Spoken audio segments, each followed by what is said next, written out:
வணக்கம் வணக்கம். A B tours and travels Chennai. மகன் இந்தியாவுக்கு வந்தார். அவங்க கூட்டாளிகளோடு வந்தார்.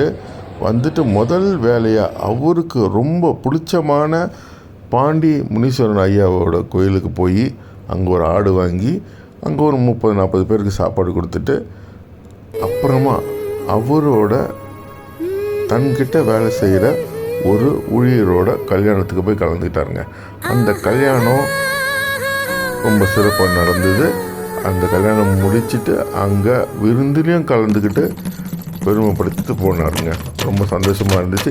இன்றைக்கி இந்த காலத்தில் நம்ம சொந்தக்காரங்களுக்கு நேராக போய் பத்திரிக்கை வச்சாலே வராத இந்த காலத்தில் இந்த மாதிரி ஒரு முதலாளி பெருமையாக இருக்குங்க. ரொம்ப பெருமையாக இருக்குது. மலேசியாவிலேருந்து இந்தியாவுக்கு வந்து அந்த கல்யாணத்தில் கலந்துக்கிறது வந்துட்டு ஒரு பெரிய விஷயங்க. தொடர்ந்து இந்த மாதிரி முதலாளி எல்லாருக்கும் கிடைக்கணும். சந்தோஷமாக இருக்குங்க. ரொம்ப நன்றி, ரொம்ப நன்றி. ஏபி டூர்ஸ் அண்ட் ட்ராவல்ஸ் தொடர்ந்து என்னோட ட்ராவல்ஸில் வந்துட்டுருக்க மகன் எனக்கு ரொம்ப நன்றி நன்றி நன்றி. வணக்கம்.